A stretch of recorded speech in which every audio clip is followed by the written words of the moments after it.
Tua palavra é lâmpada para os meus pés, Senhor.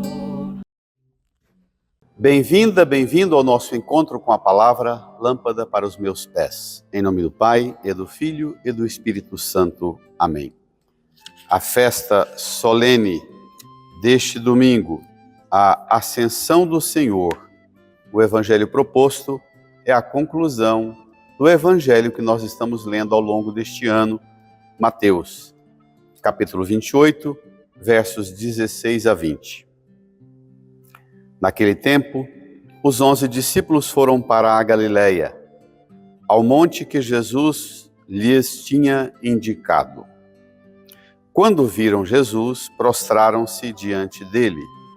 Ainda assim, alguns duvidaram. Então, Jesus aproximou-se e falou: Toda a autoridade me foi dada no céu e sobre a terra. Portanto, ide e fazei discípulos meus todos os povos, batizando-os em nome do Pai e do Filho e do Espírito Santo, e ensinando-os a observar tudo o que vos ordenei. Eis que eu estarei convosco todos os dias, até ao fim do mundo. Amém. Irmãs, irmãos, com esse texto, nós marcamos nossa caminhada pascal num ponto extraordinário de cumprimento de toda a graça pascal, de todas as promessas que Deus fez e todas as realizações plenas que se estabelecem a partir de Jesus. Jesus é o cumprimento pleno de todas as promessas e supera todas as promessas. Assim, nós contemplamos Jesus. Os 11 discípulos foram para a Galileia, ao monte que Jesus lhes tinha indicado. Sempre o monte. Qual monte? E quem indicou? Através de quem Jesus indicou? Jesus indicou naquele domingo da Páscoa, através das mulheres. Aqui a gente retoma as mulheres, quando elas encontram o Senhor, ide, ele fala, dizei aos meus irmãos que subo para a Galileia. E assim, ele vai para a Galileia, ao monte que ele indica, os discípulos vão. Que monte é esse? Várias hipóteses. As duas mais comuns dos estudiosos de Bíblia é, primeiro, o Monte das Tentações, o lugar da mentira vencida, em que Satanás, na terceira tentação, leva Jesus num monte bem alto, mostra todos os reinos do mundo e sua glória e diz: tudo isto será teu se te prostrares em adoração, porque os reinos deste mundo e sua glória foram dados a mim. Jesus disse ao demônio: vai para longe de mim, Satanás. Lá onde Jesus venceu a mentira de Satanás, querendo dar felicidade, glória e alegria plena através da glória ilusória dos reinos do mundo. Outro monte possível é o Monte da Transfiguração, conforme a gente viu Jesus confirmado pela Escritura na figura de Moisés e Elias. É certo que o monte é uma referência sempre muito importante na tradição da caminhada do povo de Israel no Antigo Testamento e na identidade relacional de Jesus com o Pai, o monte está sempre presente. Jesus vai a este monte, apresenta-se como tinha dito através das mulheres. Uma aparição ao modelo das teofanias, o modelo clássico da manifestação divina. Quando viram Jesus, prostraram-se diante dele. Ainda assim, alguns duvidaram. Alguns estudiosos sugerem, ainda que eles tivessem ou tinham duvidado outrora, ainda que eles tivessem duvidado, prostraram. Também pode ser entendido a realidade sempre frágil do discípulo, da discípula, que prostra-se, ainda assim alguns duvidaram. O que é certo é que há um confronto entre o adorar e o duvidar.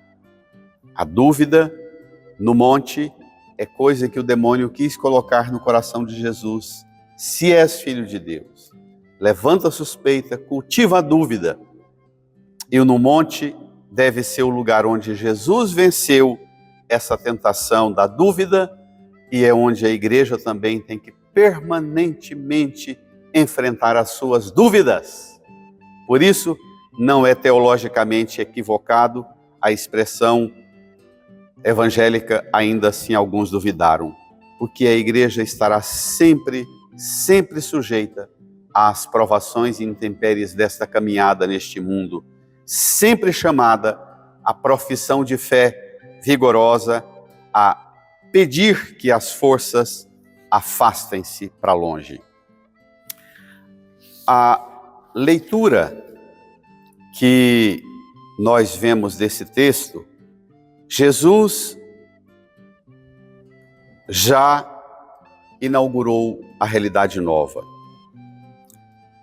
Já presente na sua igreja, o reino de Cristo ainda não está consumado, com poder e grande glória. Pelo advento do Rei na terra, este reino é ainda atacado pelos poderes maus, embora os poderes maus já tenham sido vencidos em suas bases pela Páscoa de Cristo.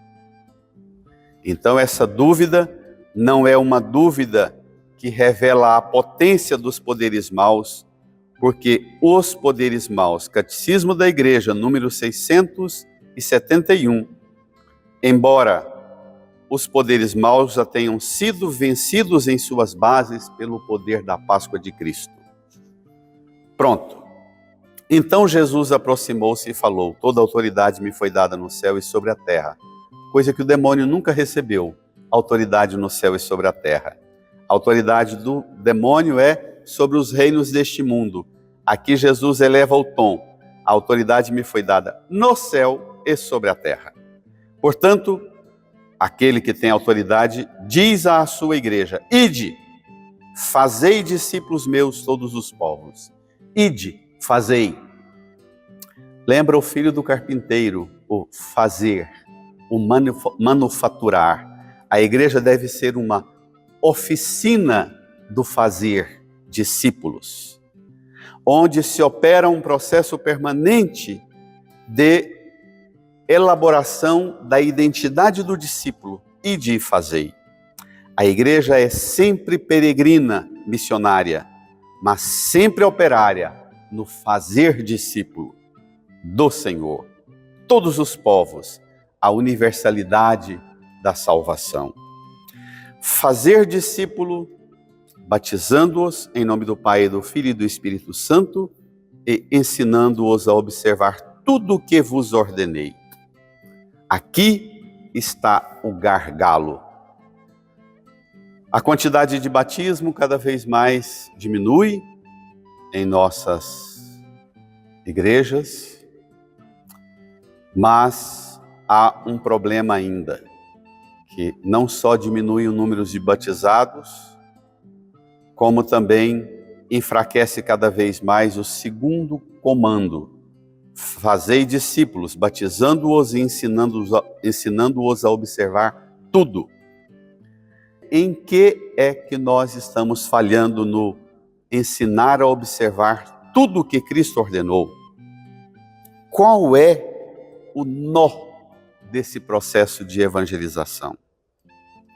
Recuperar a autoridade de Cristo. Jesus se recusou a receber do demônio os reinos que o demônio declarou dele.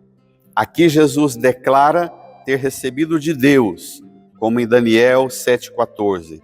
Ao Filho do Homem foram dados império, honra e reino, e todos os povos, nações e línguas o adoram. O problema é que às vezes a gente pensa que fazer discípulos de Jesus é trazer as pessoas para dentro da igreja e dar alguma função, algum cargo, pôr para fazer alguma coisa. E o ápice do fazer discípulo é conduzir as pessoas à adoração. Se tirar da pedagogia da igreja, se tirar do fazer da igreja, o conduzir as pessoas à adoração, aqui é o ponto de estrangulamento. Trata-se de fazer discípulos pelo batismo e pelo ensinar a observar tudo, e não só aquilo que cada um gosta. E não só aquilo que cada um pega no catecismo e diz, esse aqui eu não vou muito, esse aqui eu não concordo com a igreja, esse aqui eu não gosto muito, esse aqui eu quero para mim. Mas é para ensinar a observar tudo o que vos ordenei. Eis que eu estarei convosco todos os dias até ao fim do mundo.